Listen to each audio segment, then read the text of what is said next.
This is the 21st season of Bass Talk Live. BTL is presented by Bass Cat Boats, Strike King Lures, AFTCO, Pro Guide Batteries, Spro, Gamakatsu, The Bass Tank, Denali Rods, Beatdown Outdoors, and Sunline. BTL coming at you.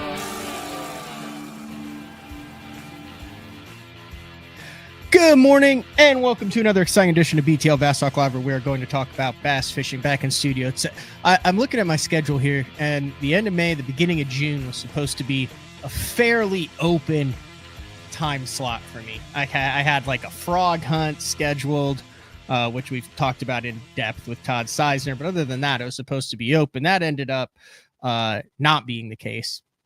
So we've had some regularly scheduled, unscheduled shows. We've been mixing around a couple things. There's also a chance we're going to be live today at noon with Scott Palmer from the Bass Tank, but he's got Andrew Loberg, who just narrowly missed his first Elite Series win. Big congrats to Wes Logan, who edged him out by an ounce on Tenkiller. We'll talk with our guest today about that exciting tournament, 63 pounds just down the road in eastern Oklahoma for Wes Logan to get his second Elite Series win. And then I'm headed to Alaska tomorrow evening. So we've got a bunch of shows that we're going to pack in. But anyway, so Scott's doing like a Bass Tank kind of tournament with Andrew Loberg, Brian Smith, and Justin Hamner. So if they have service, we're going to go live at noon and talk with some of those guys. But I say that my schedule got busy because one of the guys that I wanted to have on that is a regular on BTL that I haven't been able to have on since this, we'll call it a near win in heavy hitters, which seems like about years ago now, but it was like a month ago, is Matt Stefan. And then we finally got our schedules together and we're in the same place at the same time. So thanks for returning to BTL, Matt Stefan. Thanks for having me, Matt. You know, so while you were doing that intro, I was just sharing on social media that I was going to be on, trying to draw 2 or 3 extra viewers. Yeah. Did you have a much bigger social media following than I do, Matt Stefan. Did you know if you go into YouTube and type in BTL Live that there's another BTL Live podcast now? What do you mean? Go do it. Go search BTL Live. Hold on. I almost shared the wrong podcast. Huh. Interesting. It's a Indian channel. Yes, it is not in English. No. But it looks interesting though. They have a lot of views. I thought that was interesting. I have no idea what it's about. They've apparently moved up in the search function because I've never seen that before. Yeah, that's never showed up before. You're gonna have to send them a letter, tell them to stop using BTL. I don't know if I can do that. Their channel's actually, they've got more subscribers too. So yeah, they do. This could be a problem. 18, 19, 20, 1, 2, 3, 4, 5. We've started around the same time. Yeah, that's kind of like an issue when the NPFL was going. So if you notice, everything is the TNPFL. Yeah. When they were starting it, it was just going to, I might butcher this, but this is the gist of it. It was just going to be the NPFL, but there's like some international, like handball league or something like that. It's like the National Palestinian Football League or something like that. That's the NPFL. So they had to do the TNPFL, which is why they emphasis on the. It's getting harder to name anything anymore. It is, dude. I started out with the worst morning I've had in a long time, and I debated talking about this, Matt, but I'm going to talk about it. Like, yeah, today, genuinely distressed this morning, and I'm not exaggerating that at all. So I'm back. I my routine is all out of whack. I mentioned I've been gone and stuff. So I went down to the bagel place to get a bagel and a coffee at like 6:15 in the morning. So it's just getting light. Hop in the truck, go down. And when I return, God, this is such a bad story. I feel so bad about this. I'm not a like I have like a stray cat that I think it's a stray. It kind of like hangs around the house, which I'm cool with. It doesn't mess with anything. It has one little tree that it likes to hang under. I've never petted. I've never interacted with it, but it's been there for 2 or 3 years. I'm assuming it's this cat. Anyway, I guess last night a litter of kittens went to bed underneath my truck. Oh no. Yeah. Like, I mean, No. yeah. All of them? I got 2 of them. Oh man. I know. I feel so bad, dude. Like, people could be cat. Like, my dad's like not a cat guy or anything, but like, dude, like, when I came back, 15 minutes later, I was like, what is that in the driveway? And I've got, you've been to my place. It's kind of like out in the country with it. I don't know. I called Cord. I was like, dude, I'm about like on the verge of tears here. So I had to take care of the 2. I mean, and they were like so fluffy and so tiny. So I haven't felt that bad about myself as a human being in such a long time. So do you have the kittens right now? No, there were just the 2 that were deceased. Are you sure you ran them over? Yeah. Yeah. And yeah. Have you seen the other kittens? No, I don't know how many others there were. I haven't seen the mom. I mean, it was just those 2. I felt, like I said, I feel really bad. That's a crummy way to start your day. It was really crummy. And yeah, whether you're a cat person or not, or however much, like, man, it just sucks. I'm really not sure how to get over that. Yeah, I got no words for you. Have you ever done that? Like one time have you ever like just accidentally hit something that you had no control over? It just made you feel bad? Yeah, I mean, I've run over some things in the car that make me feel bad. But I mean, I can't, like, it's never an intentional thing. But the one thing that I really pisses me off when I hit though are deer. Like up in my neck of the woods, like that's a way of life. Like there's so many deer. Mm-hmm. But it's always like it's just one of those things where like they'll run in front of the car, or like run into the car actually is what they generally do with me. Like you don't hit them with the front, they run into like a side panel. Yeah. And there's not any part of me that feels bad when that happens. In fact, I'm generally very angry at the deer when that happens. Yeah, I've hit 2, or I have not hit 2 of them. Like 2 of them have hit me. Yeah. Yeah, they're not the brightest. You know what I hit one time though that got me good was I think I was driving the Lake Eufaula in Alabama, and it was late at night. And I was on a curvy road, and I came around a turn, and I hit an armadillo in the road, and it popped my tire. Like it felt like I hit a speed bump going like 60. Yeah, because it probably like balled up, and you got it popped your tire though. Yeah, I got a flat tire from it. I bet the armadillo may have survived that. He might have. When they roll up in that ball, I mean, they like armor up. It was one of those things where for a second I thought it was a rock, and then I kind of caught a glimpse of his head real quick. And no, I mean, it's part of when you drive as much as we do, I feel like it's part of what happens. But like you don't want to. I can't say I've ever hit anything just pulling out of my driveway like that. Yeah.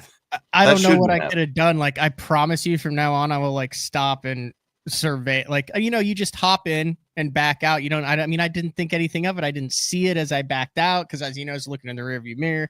I don't know. It was a bad way to start the morning, but we're back at it. I mean, I didn't mean to. How was the bagel?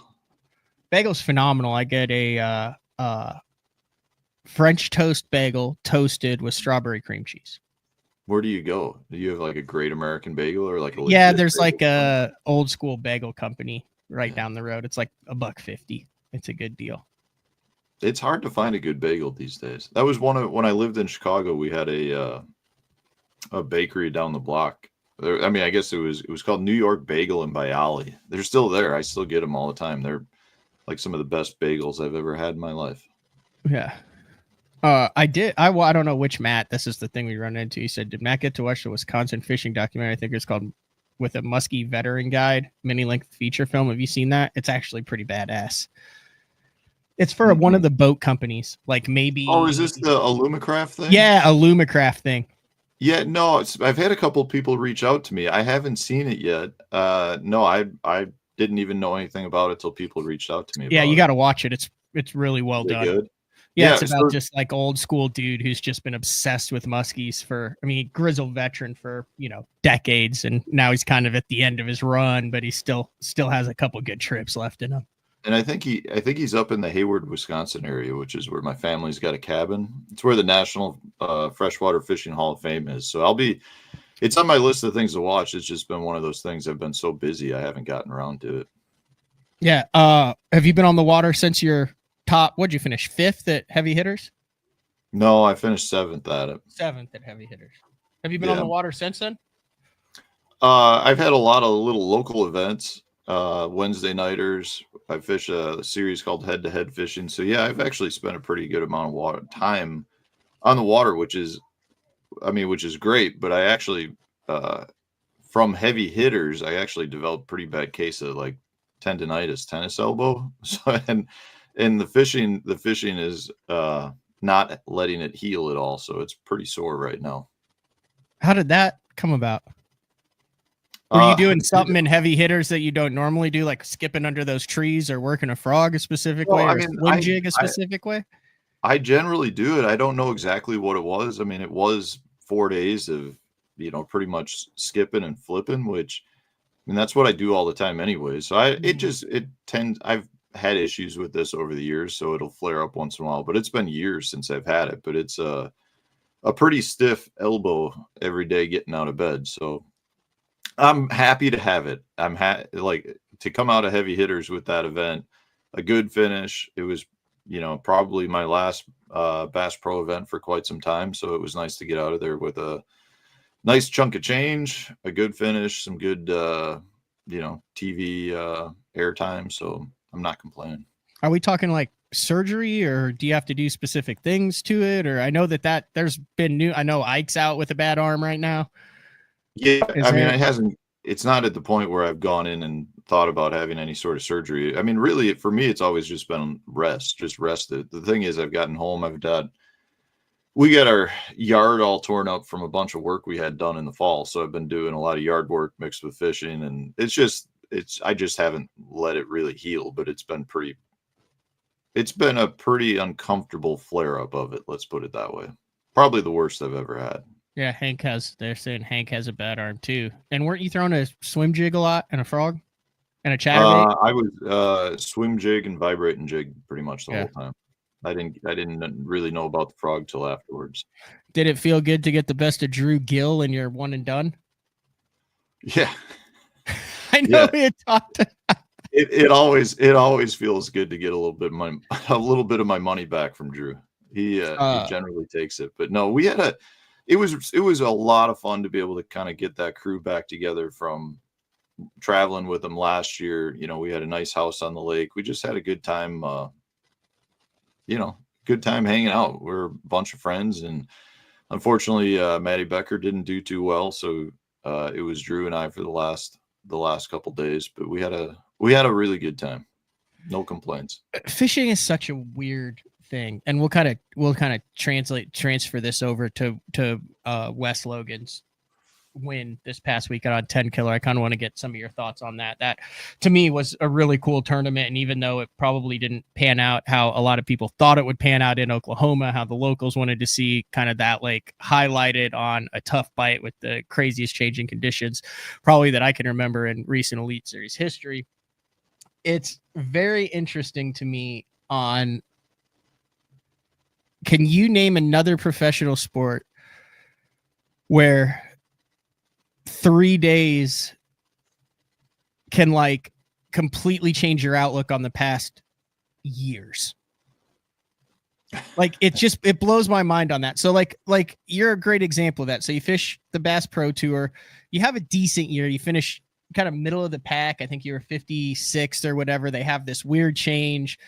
You're not invited back in 25. You paid what, $5,000 a derby basically to fish 6 or 7 of the Bass Pro Tour events. You win $30,000 in that, and you're like, what the heck? Like, this is wild. Like, I'm not even making my money back for a tournament. Then you qualify for this one-off heavy hitters, no entry fee, and you roll in and you pop $43,500 in a one-off event.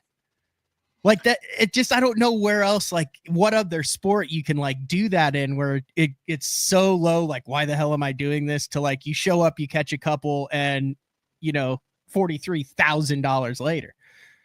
Yeah.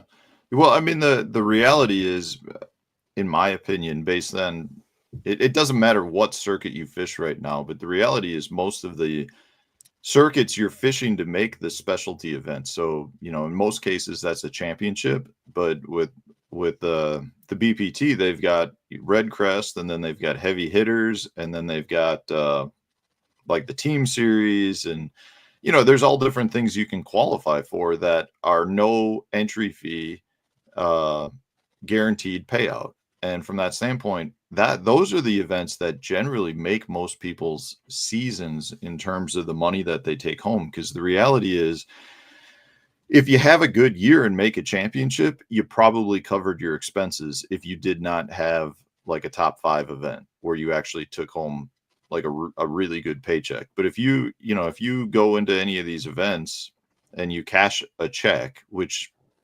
generally pays for your entry fees, pays for your expenses, maybe you take home a couple $1,000s. By the end of the year, you've got so many expenses, and if you didn't cash in every event, you kind of break even until you get to those specialty events. So, if I look at last year on the BPT, I didn't even break even on entry fees. I think with Red Crest, I probably did. I was probably right around break even on entry fees, but you still have all the additional expenses that go into it. So you're fishing for those championships. And that wasn't even it wasn't a terrible year. It wasn't a year I was happy with personally, but I cashed in half the events. I finished roughly in half the pack, so it's just the reality is most tournament anglers are not making money from the tournaments. They're making money from the tournaments are giving them a platform to go out and try to bring in sponsors. And, I think most anglers probably try to break even on their tournament winnings, and they live off of their sponsor dollars because they know that those are coming in a monthly basis or quarterly basis or however those checks are coming in. Yeah. So getting back to your question, if you can have kind of one of those a good finish in one of those jackpot tournaments, then you actually had a good year and you make money fishing. It's just like in 2023, so 2 years ago when I won the lacrosse event. If you look at that year, I think I won $130,000 in tournaments, but you take out the $100,000 for the win or 80,000, and I had so that was 6 tournaments. I think I had 5 top 30s, maybe. I think it was 5 top 30s with a win. And you take that win out of the equation, and it's still a break-even year. And that would be 4 top 30s out of the remaining 5 events. So it's unless you crack a big one, which I would consider the heavy hitters one. To leave with $40-some thousand is, it's basically like winning an event. Oh yeah.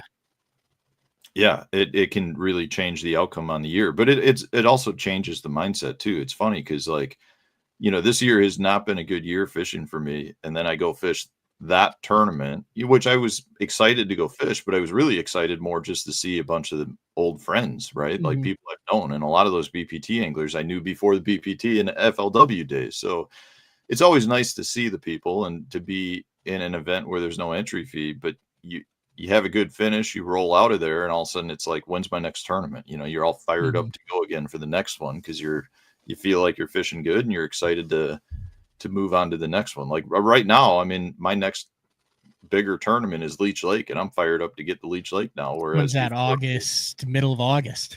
Yeah, that's still like 2 months away at this point. But yeah, no, it was a good finish. Now, I mean, the reality is after the knockout round, I actually thought I had a good shot at winning that event. And there were, I think half the top 10 probably were all fishing roughly the same water. And I think we just beat it up completely to the point where it didn't really hold up. I don't think, I'm trying to think who would have been the highest one. Maybe Cole Floyd. Maybe he finished fourth, maybe third or fourth. But All it just resident was, fish up there. we just beat the area up too much, and they couldn't withstand one more day of pressure. Something that I think is funny is, you have like a couple mediocre subpar, and we've talked about this beforehand. And it's always cool when you see when your buddies do well, like how many people are like, oh, you don't even realize that they're watching or paying attention to it. And then you do well and you're like, oh, I guess, people are, you get all the messages. But it's funny, like just in fishing, like you have a couple bad ones and you've shared a couple of these. I don't know if you've ever shared them publicly, but like the emails that guys like go out of their way to be like, hey, maybe you should hang it up. Maybe you're past your time. You suck at tournament fishing. Like, what the hell are you still doing tournament fishing? And then it's awesome to see like how quick that flips. So everyone's like, oh, you're the best angler to ever pick up a rod and reel. But that had to feel good to see. I know you had a bunch of outpouring. There were tons of people who were all watching and stuff on that for you. But it's crazy just to me, like how quick this sport flips from mediocre, bad, hang it up to, oh, I knew you had it in you, Tiger. Yeah, well, and I think like the YouTube thing for me has brought, I get a lot more criticism now. The majority of the feedback I get is very positive, but I do get a lot of those comments, especially now that there's, like this whole shakeup with forward facing sonar where you got like the NPFL, and I get a ton of people who are like, Matt, you're past your prime. You need to, you can't hang with the scopers. So you need to go fish NPFL. And it's like, man, I appreciate your feedback, but like, I feel pretty confident I can still hang with the best anglers out there in the world. And but it is, when you do have a good tournament, it is amazing though, like how much outpouring you get. I mean, throughout the event, you almost feel bad because you get off the water. The tournament's not even over. You get off the water each day, and it's like you got a whole list of people that you want to respond to because they're just sending well wishes, but you're exhausted from the day. You got to rig up for the next day, and it's like I don't really have the time to respond to everybody. But yeah, dude, and that's one of the weird things too with fishing. I feel like there's not too many other sports out there where a big part of it for the anglers is the family atmosphere that's on the water.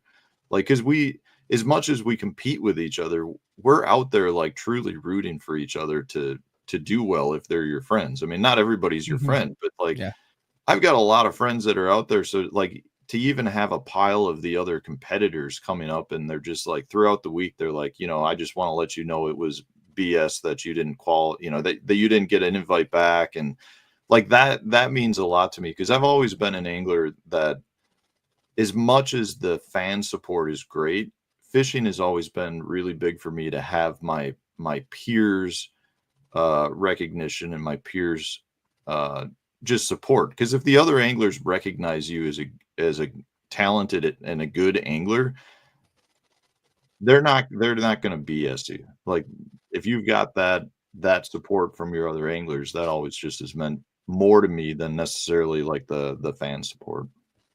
Yeah, that's well stated. I've also, I've been to a lot of final day weigh-ins, not competing, but covering it for the Bass Zone throughout the years. And it's always interesting to see which anglers have, there's some events where, the guy wins and his other competitors congratulate him and stuff, but there's not much. And there's other where you've got dozens of other anglers that he beat that week that alter their plans to stick around for the final days so they can be there when they get off stage, and they kind of mob them.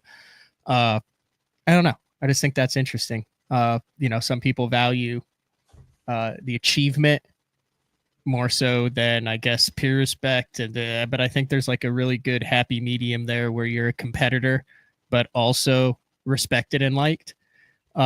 You can go back and forth in all the sports on that, like that. A lot of the greats in the sports are like, I don't give a damn if anyone likes me. I'm here to win. But, it's it's interesting in fishing because it's such more a human element. And then whether you treat the lake like an extension of you and who you are off the water and in your everyday life, or whether you look at it like, hey, I'm putting on the helmet and the pads, and as soon as I'm on the ice, I'm a different person, but that's not who I am off the ice. Like there's different guys who look at that differently, right? Like there's different guys who look at that lake, and as soon as their number is called, they're in the playing field and everyone is an enemy. And then there's it. I guess that kind of just translates through life too, but it's interesting. You know what I'm saying though? Yeah, no, it's valid, isn't it? I mean, I don't know what's right or what's wrong, or like, I mean, I like wish sometimes that I had like that cutthroat screw everyone else mentality, but then I also like, maybe I shouldn't care what other people think, but then like, you don't have to do the right. I don't know. It's a weird like limbo to find in. A lot of other sports, if you look at it, it's all team based, right? So like you feel like in those situations, you're going into battle with your teammates. Like there's this camaraderie, and in fishing, it's always been, it's a loner sport. So you're out there and, you know, it's up to you if you want to make it you versus the world, or if you want to try to make relationships out of it, meet friends, you know, actually enjoy the time when you're out on the road. I mean, for me, I was the first handful of years I did it, I always did the hotel rooms by myself. I didn't know anybody. Like at that point, I just didn't know anybody. And I mean, it was like that solitary confinement of being on the water all day, then going to your hotel room, being by yourself all day. Like if it was a bad tournament, it was way worse mentally than it would be if like you could get back and you had a housemate of people that you actually felt like were, you know, friends of yours and out there not to screw you over. So like for me, always having a good traveling crew, and it has really not anything to do with information. It's just knowing that there's people there that you can talk to at the end of the day, or who, you know, if you get a flat tire, will help you change the tire, or, you know, maybe somebody cooks dinner one night and you can retie when you need to retie. It's just having that. It's like having a support team. Even though all the anglers are competing, it's like we're all there supporting each other. And for me, it's a different mental state. And I would much rather have people that I'm friends with than be traveling by myself. I kind of bring up that whole, you know, 3 days away from glory, that kind of, you have a bunch of people. So like Wes Logan wins by an ounce over Andrew Loberg, who, you know, we've had Loberg on BTL for 4 years now, since when he started fishing the invitationals at FLW and stuff. And he'll get blue trophies. I have no worries at Andrew Lober. This is not like oh my gosh, he got close and didn't pan out. Like he'll get blue trophies in the future, in my opinion. But for Wes Logan, like you talk about the mental grind on this, and I don't know Wes well. I know him. I've seen him at media events. I talked to him. Like, I mean, we're casual friends, right? Just one of those dudes like that you can have a beer with. But like, I mean, like you don't like call him up every week and be like, yo. But you know, back in 2021, he won on Neely Henry, which is interesting. If you look back at that win that he had on Neely Henry in 2021, it was a post-spawn event, May in Alabama, more of a current-driven fishery, but they were running 11,000 on Tenkiller, small fishery based on the field. No smallmouth in Neely Henry, but multiple species, largemouth, spotted bass. Grinder tournament. He won it with 57 pounds over that, and then he finished second the following week at Gunnersville. And this is important because this was May of 2021. We're now in June of 2025. That was his last top 10. And he had gone all the rest of 21, all of 22, all of 23, all of 24. The rest of this year, and then wins this one on Tenkiller. And I know he's one of those guys that we're working to get him on BTL here. I have to give him a call after this, but you know, has kind of struggled with the evolution of how things are. He's a power fisherman, likes to get up shallow and stuff, but it's really cool just to see, you know, all that time and gap in between, but then bam, he gets the win, and now he's a multiple Elite Series winner. Just a cool vibe with that. So I don't know. Yeah, I mean that can do that's career changing again. It's not necessarily career changing from a financial standpoint, but it's career changing from a mental standpoint. I'm for Wes. I don't know Wes. I'm sure we've crossed paths a few times He's over cool, the dude. years. But, just from my own perspective, if I'm talking about myself, it's such a confidence builder to win. That it's the type of thing that I can put you out on a heater where, your next 4 years can be amazing years because of it. But it's a great win. You always feel, generally when I'm watching an event, I have a hard time saying, oh, I want this guy to win or that guy to win unless I truly know the people. But in this case, I think both those anglers were extremely deserving based on really figuring out how to do well with those conditions that were changing every day. Those are the tournaments that I always think are better wins for anglers, because the conditions change so drastically from practice into the tournament that you really have to be on top of the changing conditions and fish the moment. And I always think it really lets some of those anglers shine, and it takes away some of the practice. It takes away some of the different tools. In this case, I think it did set up well for a non forward facing sonar event. So it was a cool event. Honestly, I don't generally spend much time watching tournaments, but I actually tuned in every day for that tournament and watched a good portion. And I found it hard to turn away, just based on most of the guys were fishing the way I like to fish. So I found it more intriguing personally. It was one of the things I thought that was interesting. It was in his quotes after he won. He said, "This year has not been easy. I hit a wall and didn't even know my last name. After Lake Hartwell, I sat in Bill Lowen's boat and cried my eyes out because I wanted to quit. I didn't know if I was good enough to be here." Yeah. I thought that was interesting. Very parallel. I know you're not a huge golfer, but JJ Spawn won the U.S. Open yesterday, and it was at a golf course that kind of like Tenkiller, like it had weather that came through it. The rough was crazy. It turned into a grinder where good shots were rewarded, bad shots were massively punished. And, there were 8 to 10 guys that were in this list, and JJ Spawn, who's never won a major event like that, had gotten second earlier this year. He won, and he was like, dude, he had gone through the same thing a year and a half ago. He actually was on a plane and he was thinking about quitting the PGA Tour, and he was on a plane and watched the movie Wimbledon, which was kind of like a middle-aged guy who was past his prime in tennis, who came back, ended up winning it, and had some talks with some specific guys. I mean, kind of a lot of parallels here. I mean, obviously U.S. Open, Bassmaster Elite Series, a little different prize fund there, but it's just cool. I think it's easy to root for guys that have been around, that have grinded through it, that have been through the ringer, and then come out on the other end and kind of have their moment, or kind of comes full circle for them. Wouldn't you say that the majority of veteran anglers have a somewhat similar story to what you mentioned with Wes? I know, like myself, 98% of professional anglers, unless you are in the top 2%, like a Kevin or a Jacob Wheeler or a Ski, like someone who's experienced massive success early and then turned it into a decades-long career, I think is what breaks the back of the majority of anglers, is that cyclical disappointment. There's so many anglers I've talked to anglers that I looked up to, that I talked to early on in my career, young anglers coming up that I talk to now, where I don't want to say I'm a mentor by any means, but I can be a sounding You're a mentor. board, You're 100% right? a mentor.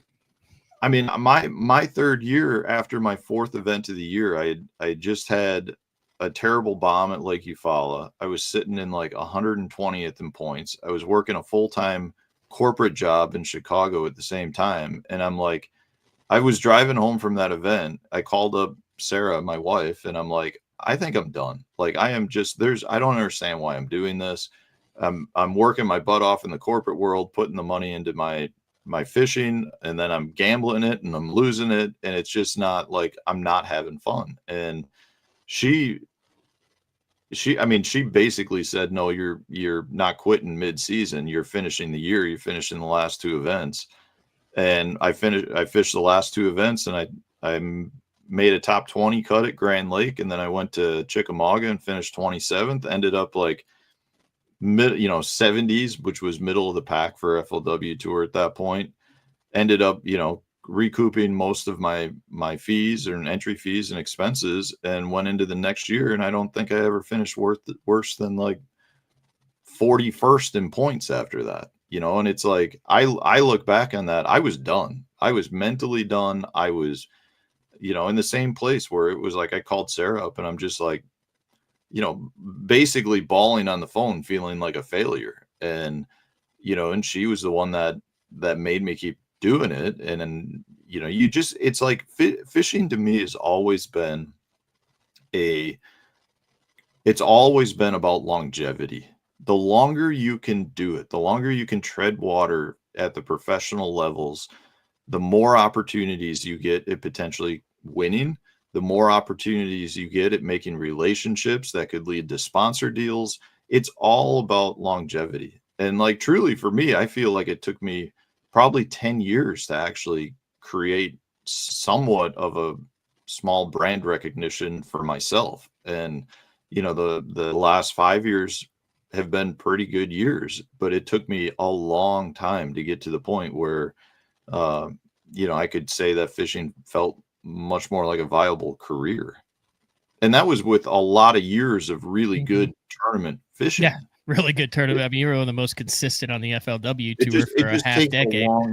It takes a long time to build up those sponsor portfolios, to build up your personal brand. Like it takes a long time. And I think you're right. I think most anglers that come into the sport at some point hit that breaking period, and the majority of veterans now got through that break, that period.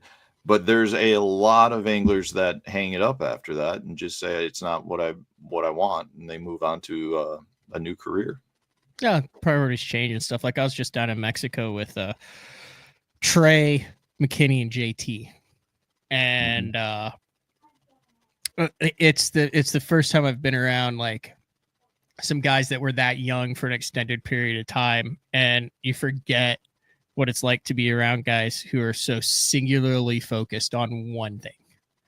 Like, because I've been rooming, like with Hallman and Upshaw and you and Blake and Miles and all my extended, like, I mean, I'm 40 years old now, so even the younger guys are in their 30s and things like that. But you get around the some of the guys like that, and I was like, man, like I wasn't fishing at that level, the opens level when I was in my early 20s, but like, dude, those guys. Like Trey is fishing 24/7, 365, except when he just passes out from pure exhaustion, and then he wakes up and he's out in the boat again. And I'm just talking about like the singular focus of one thing in their entire life. I remember one time Timmy Horton saying, like, when he had that rookie season where he ripped everything off, he said it physically hurt him. Like he had a physical reaction, like he needed to catch a bass, like he had to catch a bass, like that was his only purpose in life during that time period, was to catch a bass, and his results showed in it. Yeah, I mean, it changes when you it changes when your priorities change. It doesn't mean that it's not still a viable part of your business or your operation, or that it's not as important or beneficial. I don't know. Yeah, well, I think a lot of the times have just changed, for the anglers that came up when I came up, and I don't feel like I'm an old angler, but I'm 45 now. And, I didn't start fishing until I was 30, the FLW tour. So like I spent whatever that was, probably eight or 10 years working a corporate job, trying to become financially secure enough, or not necessarily putting money in the bank, but making enough money where I could afford to go fish at the same time. And it's like eventually I gave that up, and then I was fishing full time, which allowed me to really concentrate on what I wanted to do, which I think was great from a tournament perspective. And then, but then it's like, then you have kids, you get married, have kids, maybe you start having some side hustle type stuff. And it's like, instead of being 24/7 on fishing, you're, spending the amount of time you need on fishing while still making everything else run. And I feel like it used to be like that was kind of the general transition for most anglers. And ideally, what would happen is after you fished for 5 to 10 years, you didn't have to do the same amount of research when you went to these lakes. You didn't have to do the same amount of put the same amount of effort into it because it was like, well, I've been there 3 times already at roughly the same time of year. I know what I'm getting into. Now I feel like with the transition of college angling, you have the kids coming out who got a lot of that lake experience right off the bat in college because they're Mhm. traveling the country, and then they get out and instead of going into, say, a corporate job, they just go fishing straight off the bat. So they don't have the responsibilities of the corporate job, and then they have like that 10-year period to really work on their craft, and then it's like they start getting married, start having kids when the rest of us did, but they're able to really concentrate on it and evolve as anglers so much faster without the responsibilities that a lot of the anglers had when they started the tour when they were in their 30s, because at that point you're a homeowner, you've got various things going on. And I just think it's giving the younger kids they're able to excel so much faster Yeah. because of it. It's not a knock at all. I think that's what a true sport should honestly be. Oh, If you look at every 100%. Yeah. sport out there, like, And if you want to get to the top, there's no other sport where you can I mean, pick it up and halfway do it in your into your 30s, and then boom, you're at the very, very top. you travel. You probably traveled as a hockey player, didn't you? Oh yeah. Or had Oh like yeah. Oh yeah. Yeah, what we do they traveled call all it? over the country. Yeah, but I mean, like, at what age did you go and spend your years When I with was other right families? when I turned 18, I moved away, and then so 18, 19, 20 lived with, like, they called them a billet family, where you Yeah, basically that's what like, I was trying to think of. yeah. Yeah. So but I mean, that's what I'm But talking I about. was Like like all 3 these, years late. Like, if I was gonna do anything in hockey, I should have been like, I should have been like doing that when I was 15. Like, like I'm yeah. 18 playing with a kid who just turned 15 and is like a freshman in high school, and I'm like taking JUCO classes, and I'm like, God, I'm already past my prime. Yeah, but that's the thing, like, every other sport out there, the kids are like, I mean, kids are being scouted now when they're in, like, grade schools. Like, it's pretty Yeah. ridiculous Yeah. I mean, how. I'm recording a show right after this with Sam Osbrooks. I pulled it up here. He's at Wabash Valley College in Southern Illinois. Program was started by Drew Gill, and Gill's dad is the coach now. And he messaged me, hey, I don't think you really understand what's happening at the collegiate level. I would love to come on and talk about it. So, when I'm out of town next week, that show will run. I'm really interested in seeing what he has to say. What Yeah. did he say exactly? He said, I'm a third-year student and have seen a little success. If you're ever interested in talking about the in-depth scene of collegiate angling and why so many young kids are seeing success in the opens and invitationals immediately after college, let me know. I feel like the college scene still takes a backseat with a lot of industry attention, but is a very prevalent thing that everybody is seeing the impact of at the top level of tournament fishing. Yeah. Well, and this goes back to the argument of whether fishing is actually a sport or a marketing vehicle. So, like, and this is one of the issues that I think we're seeing a lot of tension within the sport right now. You see, I think there's a lot of younger anglers that feel like, and I'm just generalizing right now, but I feel like there's a lot of younger anglers that feel like they're not getting the attention that they deserve based on tournament finishes and how well they're performing, which is Yeah. probably true. But if you look at if you look at it from a sport aspect, then that would be true. But if you look at it as a marketing vehicle, the reality is most of the companies out there would rather have anglers that have built personal brands and have the ability to promote products better than just gambling on anglers to potentially win tournaments, because Yeah. there's a lot of different ways to push products. So it's kind of one of those, we're just in a weird position where a lot of people call us a sport and a lot of people call us a marketing vehicle. And the question is, which is right? Because if you treat it as a marketing vehicle, you know, does it really matter how anglers are potentially performing at the college level if nobody's ever heard their name before? I mean, that's the truth, right? But Yeah. if you treat it as a sport, you better believe everybody wants to know who the next hot up and coming college kids are. And there's just such I'm not even gonna, there's no right or wrong answer here. I think a lot of it just comes down to who the individual is. If you're a diehard fan of the sport, don't care about the business side of it, you're probably more interested in who the next Drew Gill is coming up. But if you're an industry person, or you own a business in the sport, you might be more interested in it as a marketing vehicle. And from that standpoint, you'd rather invest in a Kevin Van Dam than, who the next up and coming kid is that nobody's heard their name yet. It's a weird place, dude. It's a great point. So like, I have not had Banks Shaw on BTO. I don't think I'll be honest. I hear the name a lot. I don't think I could pick him out of a lineup. Yep. He's been crushing it lately. Dude, he has not just been crushing it. So he won the national conference on Kentucky Lake this year in collegiate fishing.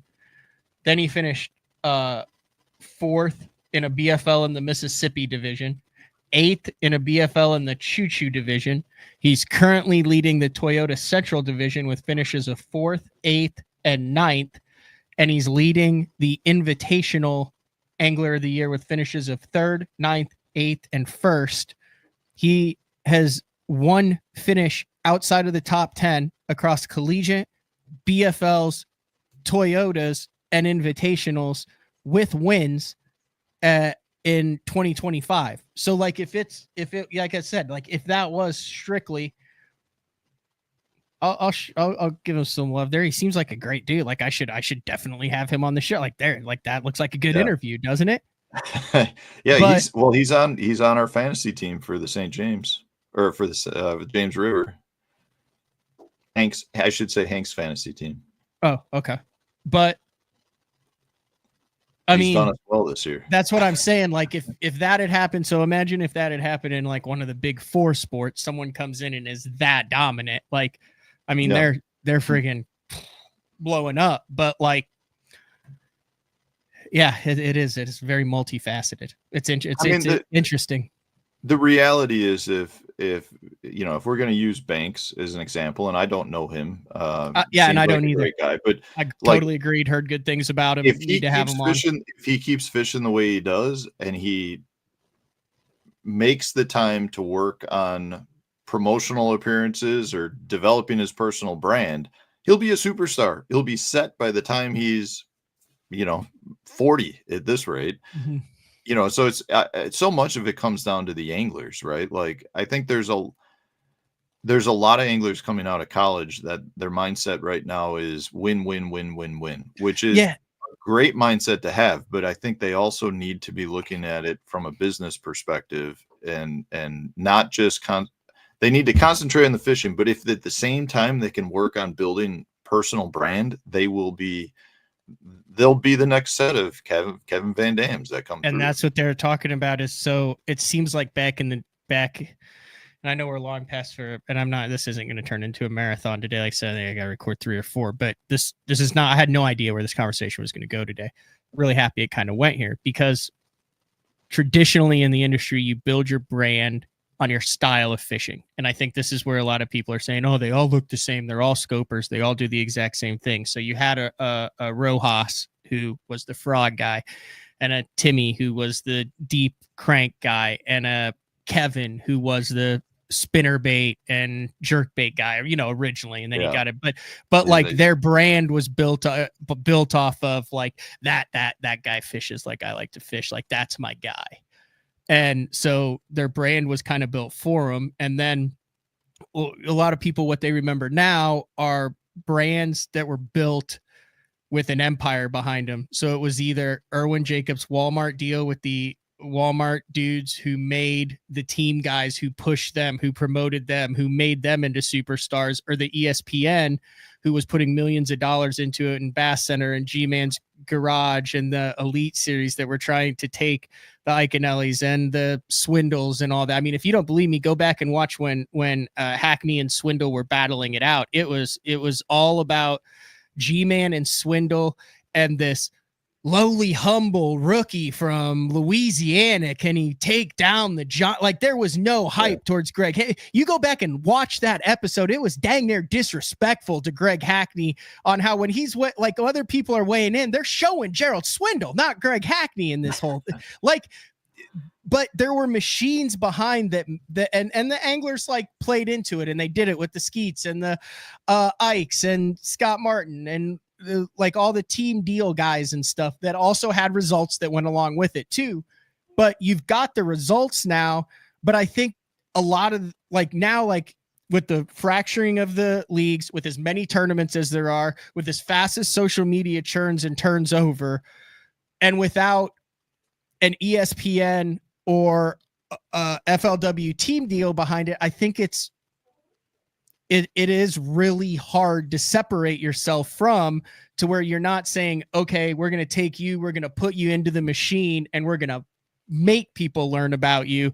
Now it's the onus is a lot more on the individual anglers to build their own brands, which has not always been the case, because you would become a brand if you got an FLW or a Bassmaster magazine cover, a camera in your boat for the recorded show, or were in contention in a Bassmaster Classic. Those were like the big main things. Yeah, well, we had a huge shift in the sport when you go back to the separation, when all the guys left the Bassmasters to form the BPT.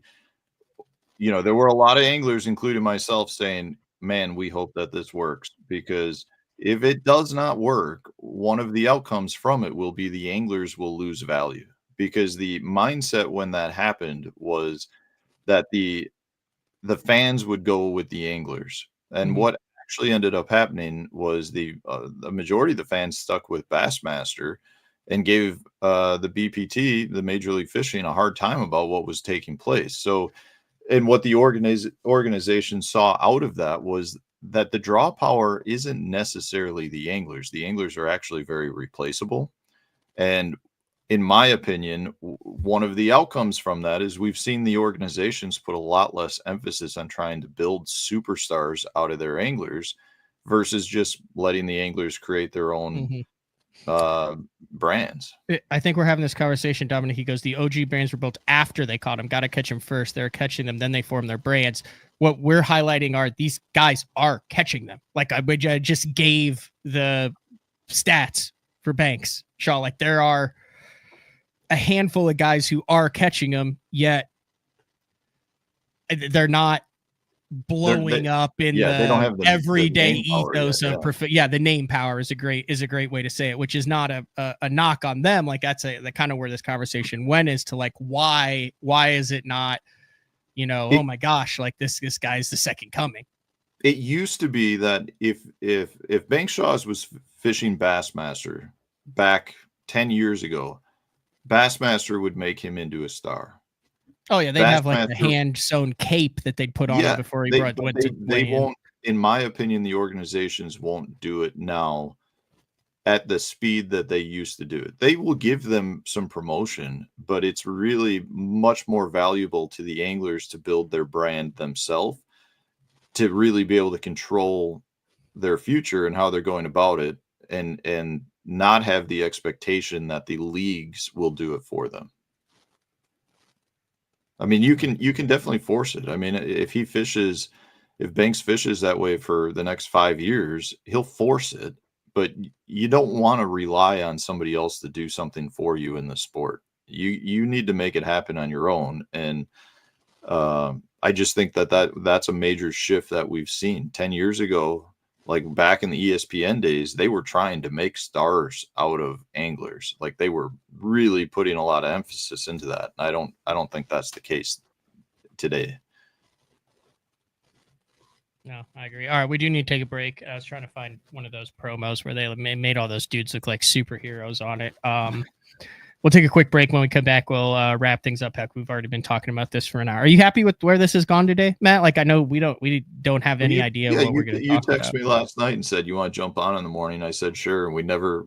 I mean, we didn't discuss anything as to what we were going to talk about. No, but I think that's the way it goes best. So it's BTL on a Monday morning with Matt Stefan. We're going to talk about this when we come back. This is wild. It has to do with Mexico bass fishing. There is like a 65-pound 5-fish bag. What lake? Backer. Can't talk about it.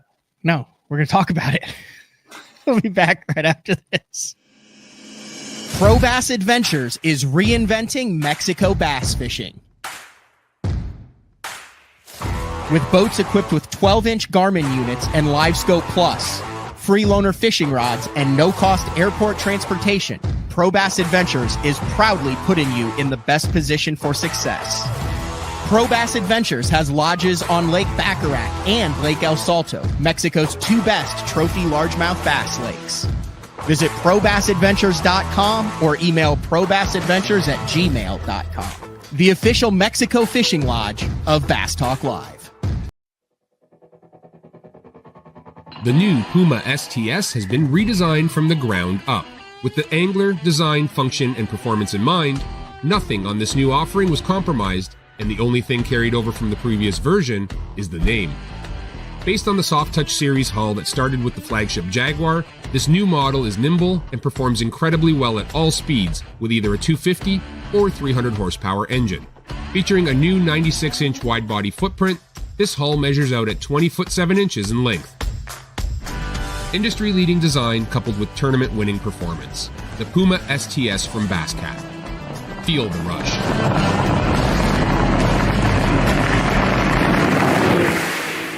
This is Gamakatsu's new Nano Alpha line of hooks. If it looks familiar, that's because they are. It's the same shapes and sizes in the round bend and the EWG and in the new Horizon head that you know and love from Gamakatsu, but there are a couple new features with this Nano Alpha, which is this little green label that you see on the packaging. First off, 2 times faster hook penetration. That's because of the Nano Alpha smooth coating on it, and also it is 4 times more corrosion resistant.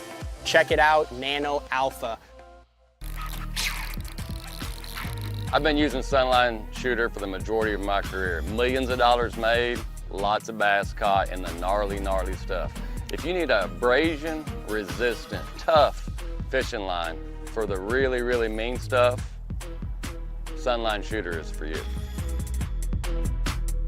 Hey guys, Brian Schmidt here with Spro. I'm gonna talk to you about the confidence I have in the equipment I use. You know, I have a charter boat business back home in Maryland. We fish for saltwater fish, and I also fish the Bassmaster Elite Series. So I keep my lights on by fishing. I have to have a lot of confidence in the equipment I use. Spro has me covered from head to toe, saltwater, freshwater, everything in between. A lot of high-end quality product. Spro has you covered.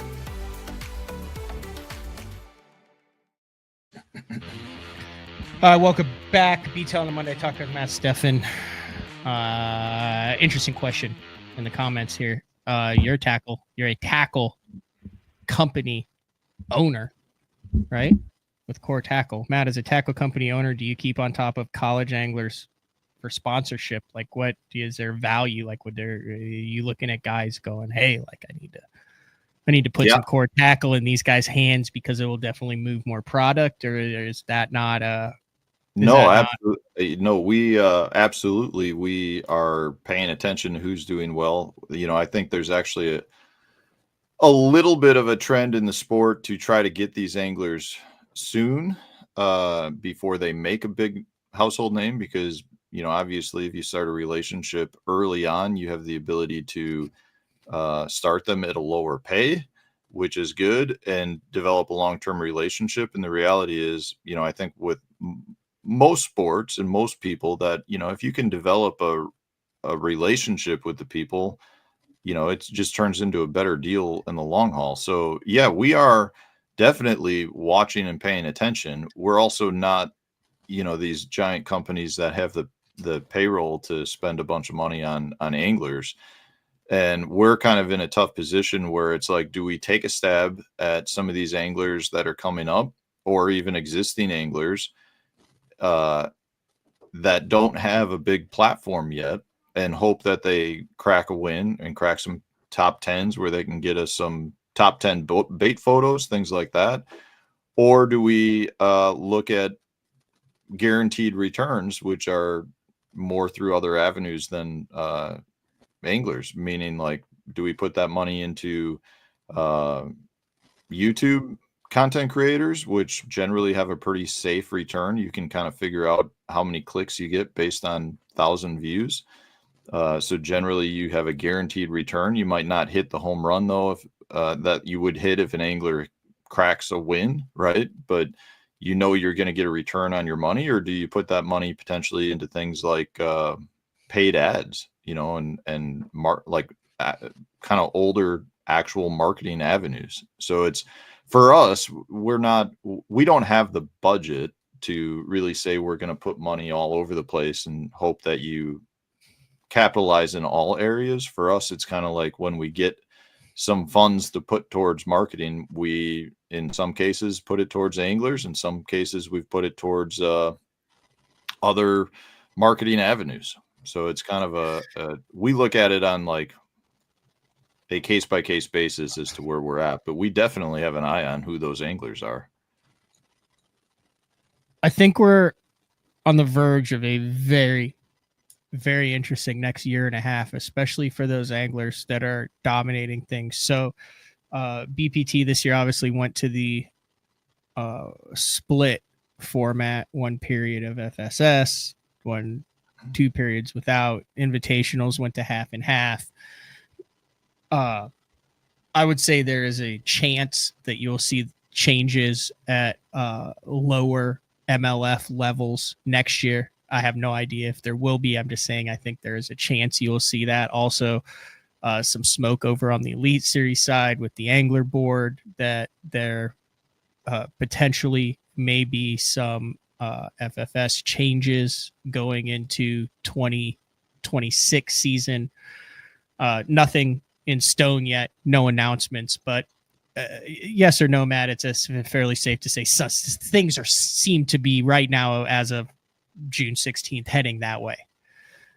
Yeah, I don't have any actual like hardcore evidence, or I haven't heard a lot of smoke right there right now. But I would just, as somebody involved in the industry, I would be surprised if there aren't some major changes all over the place based on how the industry's going right now. Yeah. I mean, so, and I'm not here to debate whether that's good, bad, indifferent, or whatever. But what I'm saying is this is going to be an interesting next months, because ICAST is coming up in July, and I would venture to say that the vast majority of new products at ICAST, and you know, with Core Tackle, how long it takes to get things from concept to design to market, are going to be things that started in 2022 and 2023 and 2024 that are now coming out at ICAST in 2025, that you have a lot of companies that are going to put all their eggs in this basket with a lot of baits, that companies that didn't have stuff for FFS that are now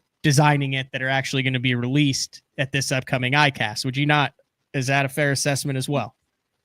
I mean, my assumption would be there's a pile of product coming out geared towards forward-facing sonar. I would agree with that. And you've got a higher percentage of anglers on both tours that are there and that have qualified through their use of forward-facing sonar.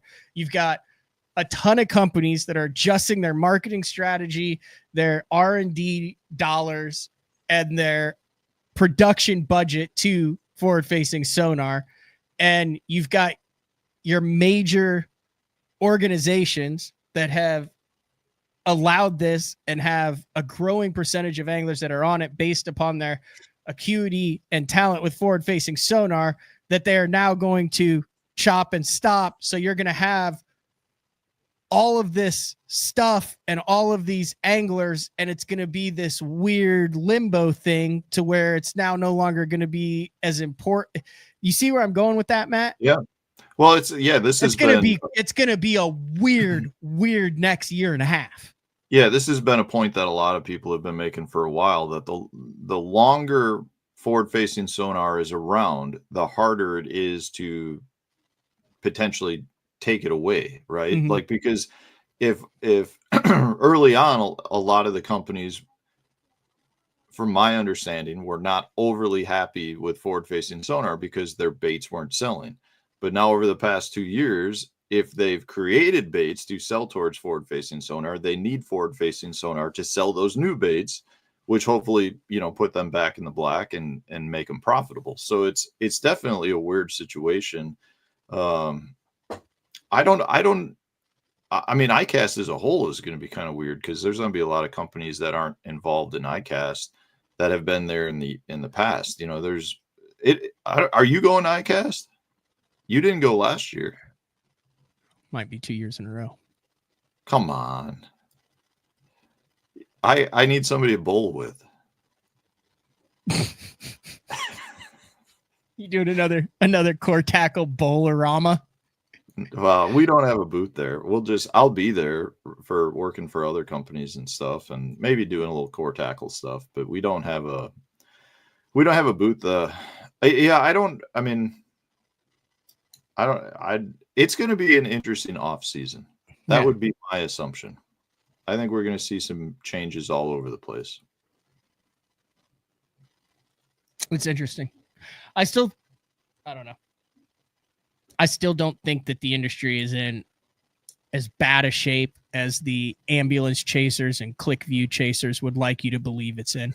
I think it's easy to get clicks on doom and gloom and all that BS. And if you seek that out, you can find it. But you're a great example of that. BTL is a great example of that. There's a lot of great examples of that, to where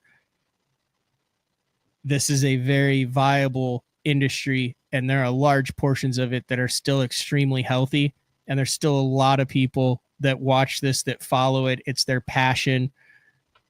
If you seek out the bullshit, you find it. If you don't, it's still pretty freaking awesome sport, dude. It's still awesome to follow. There's still a lot of passion. There's still a lot of great relationships, and there's still a lot of room to make a living in it, or to watch it stress and controversy free and follow it.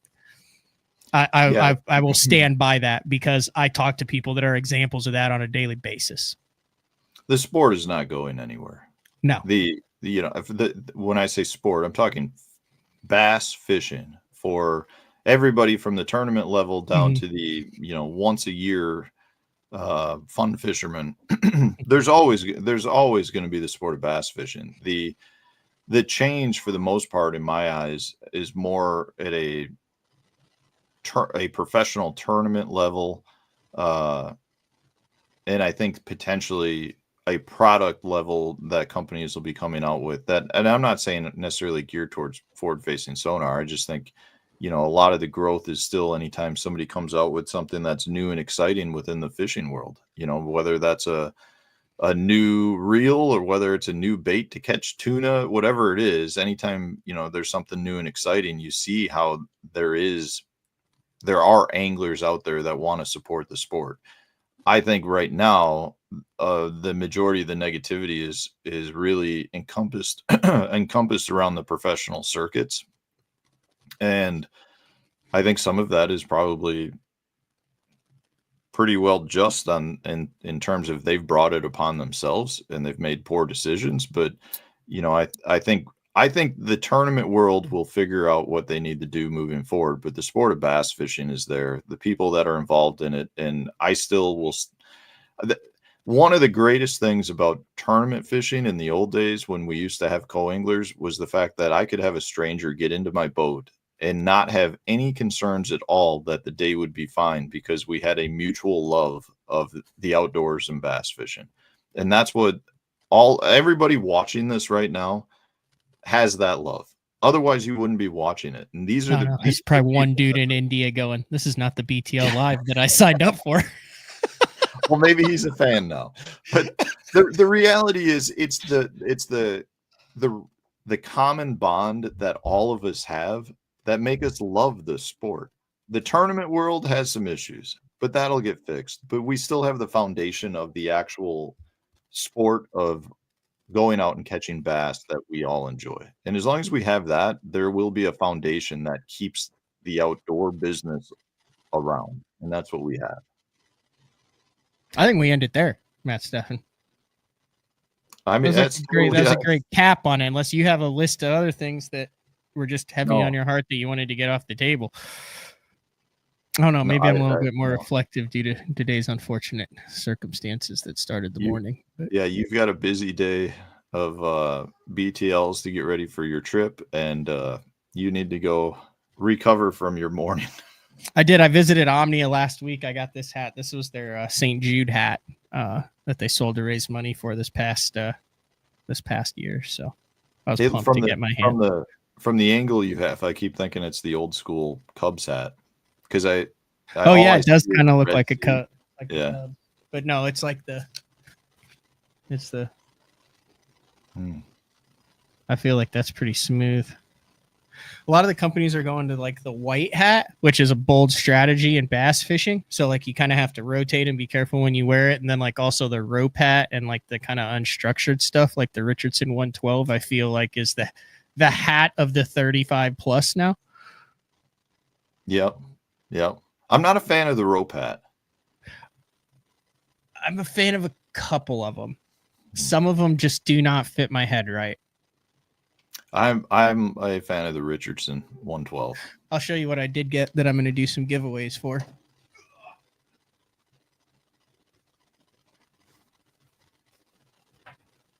I had Mark from Team USA Bass send me a few of the like especially with 4th of July coming up.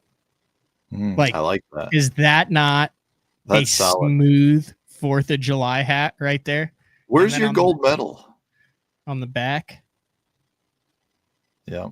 But I got a couple of those to give. I got to figure out how and when. I'll probably do some evening shows. Got a little bit of them. Gold medals are right there. I like it. Yeah. You represented well. Yeah, no, I was pretty damn proud of it. Actually, if you guys want to take a gander, I know Scott's coming out with his stuff. Oh, you got to watch this.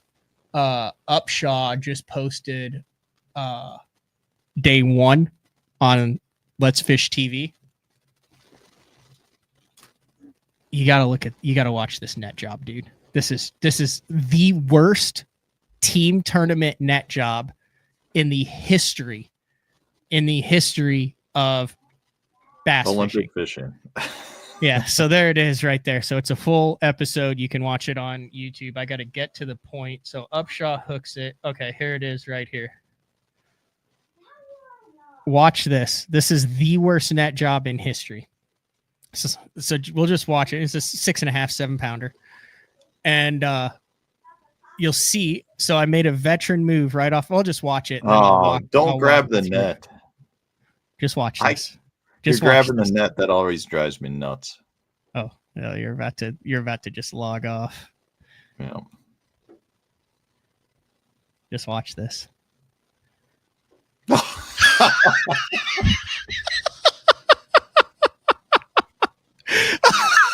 why you don't grab the net. That's a 6 pounder on a spinning rod.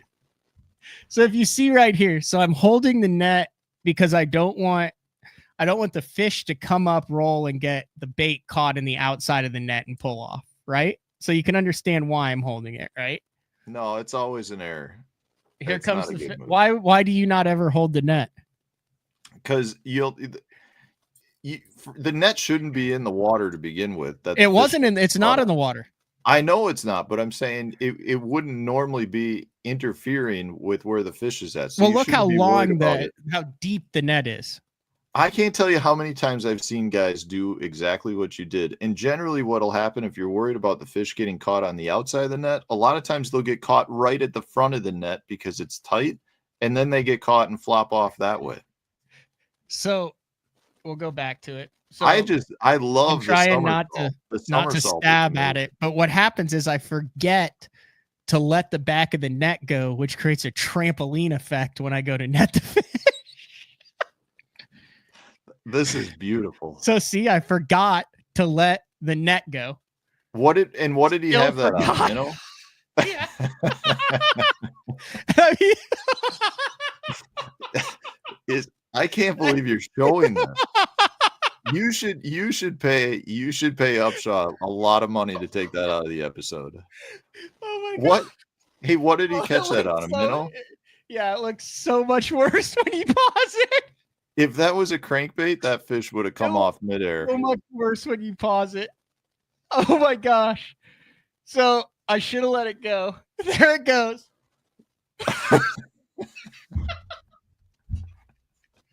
I can't believe how bad I did on that. One more time. You did re-net the fish, so you get a couple of points for that. Like, had that fish landed back in the water, it would have been brutal. There he is. Like, look, head in, everything's good. I just forget to let go of the net. That's why you don't hold the net. Oh my gosh. That should be it. Yeah, you should put that on a shirt. That should be your St. Jude shirt for next year. It should just say something like, I just shovel the thing a legit 6 feet in the air. Like, look at how far that fish is. that bass has no idea what's happening right now. Oh my gosh. When was the last time you used the net? At the St. Jude, but like it wasn't like 6 pounders. They're like 3 and a pound. You know what I mean? They're like way smaller. I mean, that's like and then look, the hook just falls out. I mean, that's like a big fish too. You guys could watch that on Let's Fish TV. Oh yeah. So Pro Bass Adventures, Josh at Pro Bass Adventures, they do El Salto and Back Rack. We're doing a trip in December to El Salto the 9th through the 15th. We still have a couple BTL spots open. If you're interested in that, email me, matt@basson.com. I'll forward it on to Josh. And then what he does is just send you all the information for it. We're doing a cool thing this time where it's like you do like $20 a day for big bass. So like you can basically pay for all your tips and stuff. You get 25 guys there and stuff. It's fun. You should consider coming down there. You could catch them on your scamper rig and your wacky deal and all of the new core tackle stuff. I would love to. I'm serious. Oh, did you say you had something during that time or something? Have I not talked to you about that? Yeah, we haven't talked about this. Oh, no. Yeah. You need Send me the dates. You need to be a part of that. I would love to. Yeah, for sure. I heard somebody told me recently they had like a 65-pound bag caught. So what Josh is doing, so he's got 2 lodges, El Salto and Back Rack, and at Back Rack they had like a king of Back Rack or a tournament, and it was like your single best fish for like 5 days in a row or 4 or 5 days in a row. The numbers were absolutely ridiculous. The best 5 for one of the guys would have gone like 63 pounds on Back Rack. Yeah. That's crazy. He sent me a picture. Okay, so they did it. Big bass was like 13 something. They did it 5 days. So, and they had 1, 2, 3, 4, 5, 6, 7, 8, 9, 10, 11, 12. They're 14 teams, so 28 guys. First day they had 6 double digits, 6 over 9, 3 over 10, and 3 over 11. The second day they had 8 double digits, 10 over 9, 4 10s, 2 11s, and 2 12s. The third day they had 9 double digits, 2 9s, 6 10s, 2 11s, and 1 12. And then the final day they had 10 double digits, 2 over 9, 6 over 10, 3 over 11, and 1 over 12. Sick, dude. It's absolutely insane. Yeah, the Kings of Back Rack is what he called it. 1, 2, yeah, I think they did either 4 or 5 days. So I'm going to work on getting Josh on to talk about how that went down. But they did a catch, weigh, release format all on Bubba scales. So it sounds like a good time. It is a good time, especially when you can celebrate each fish over 8 with a 7-ounce ice cold Mexican Pacifico. Cerveza. Cerveza. All right, I'm gonna let you go, Matt. I greatly appreciate the time. And yeah, I'm looking forward to. I went and pre-practiced Leech a couple weeks ago, last week. I think I might have been the first guy to bass fish on it since the Open was there. There were like 65 boats out there, and like saw one or two other guys bass fishing, but the majority were either figure eighting for muskellunge or complaining about how the walleye were not biting their Lindier eggs. Yeah. I'm looking forward to that. It'll be fun. Yeah, no, I love going up there. It's a really cool part of the country. So I was kind of disappointed that I didn't, on my trip up or back, I didn't like go through Wisconsin because I was planning on stocking up on the nectar of the gods, but I skirted the entire state. Well, you've always got a place, Matt. You've always got a place to stay if you want to slide in and grab yourself a few cold ones. Yeah. All right. Have fun. Have a good day. See you guys. See ya. All right. The one and only Matt Stefan. A really good conversation right there. Really good conversation. We'll leave it at that. All right. So the plan is to go back live at noon with Scott Palmer from a local lake in Oklahoma with decent service, not great service. But Andrew Loberg, Brian Smith, and Justin Hamner. So if you subscribe and hit the notifications button on YouTube, you'll know when we go back live. This has been another edition of BTL Bass Talk Live. We'll talk to everyone later. See ya.